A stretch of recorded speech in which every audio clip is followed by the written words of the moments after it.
Yo, what up? Welcome back to the channel where we mix fitness and music.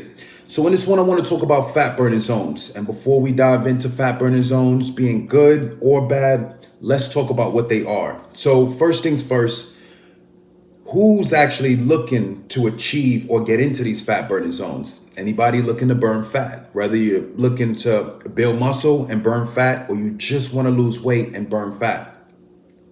The weird thing about the name, that fat burning zone name, is a lot of people might be convinced that they need to be within the fat burning zone to make anything happen in regards to burning fat.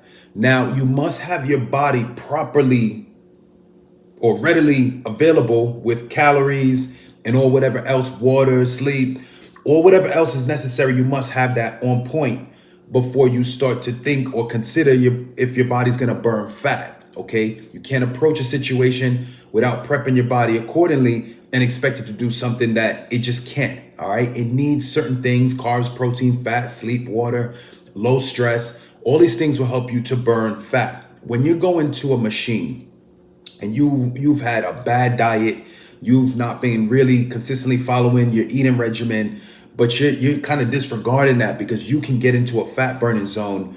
That's where you're gonna go completely wrong. Okay, so the fat burning zones are usually given to you by calorie counting monitors. They're usually given to you by cardio machines. You'll see on the cardio machine, it'll tell you get your heart rate within a certain point. That'll put you in a fat burning zone. You'll see calorie counting monitors. Also, they usually check your heart rate, and that's also going to connect in to you getting into this fat burning zone. It's a great selling tool, but it's not true. All right. There is no such thing as fat burning zones. The biggest thing or piece of information you want to hold on to for the most part is that if your body goes out, or if you go out and you perform a vigorous, high intensity form of exercise, your body most likely will rely on carbohydrates in order to supply you with a necessary fuel source. And if you were to just go out and do a slow paced walk or something that involves the body using a lesser intensity than what it considers to be high, it'll most likely rely on anywhere between carbohydrates and body fat because it's a lesser form of intensity on your exercise. So I'll give you a more in-depth example.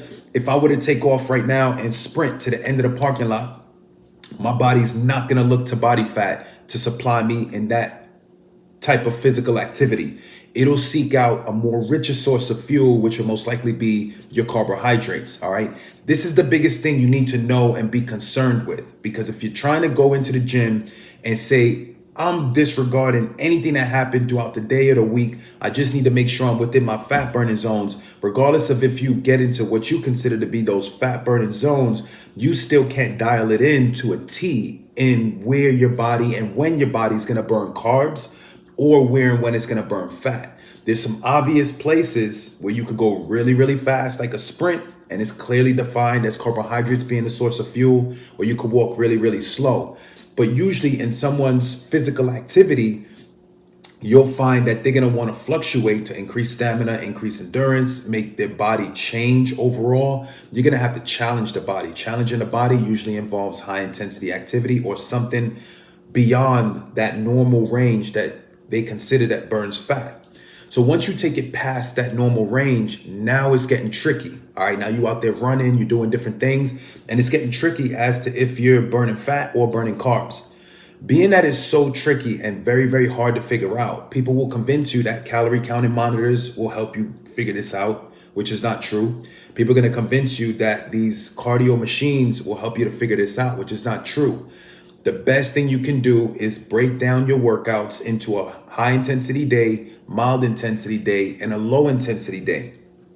If you divvy up your workouts into 3 different forms of intensity, at the end of the day, you're going to achieve all goals. Okay. You're going to achieve the goal of burning fat with the lower intensity day. You're going to achieve the goal of burning fat and carbs on the moderate intensity day. And on the high intensity day, you're going to look to obviously burn mainly carbohydrates.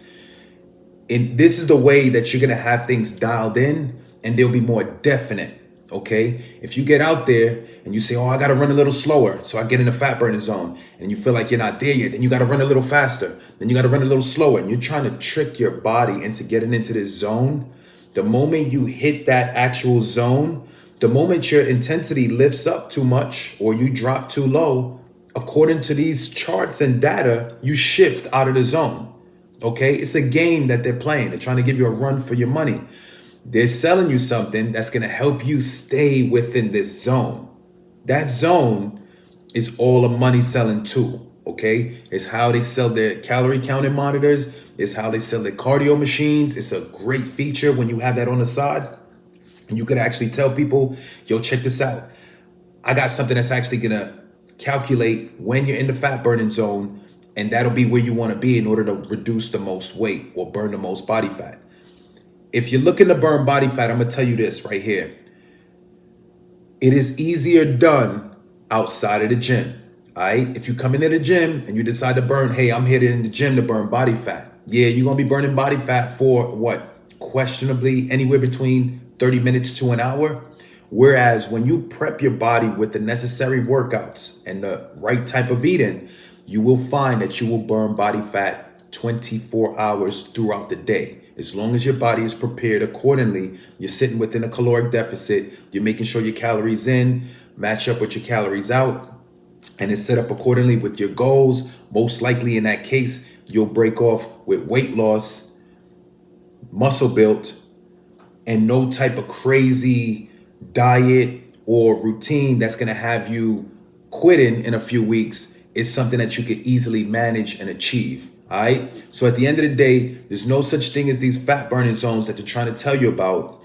It's simply tools in order to sell you on products that they're trying to push and pump out to the people. All right. At the end of the day, focus on a high intensity, low intensity, and a moderate intensity day in order for you to achieve all goals. You don't have to worry about their calorie counting monitors or whatever the cardio machine is trying to tell you. You'll already achieve all the necessary goals on one of the days that you go in and you focus on those particular areas, the high intensity, moderate intensity, and the low intensity. So that's it. If y'all do have any questions on this one, make sure you drop it in the description box below.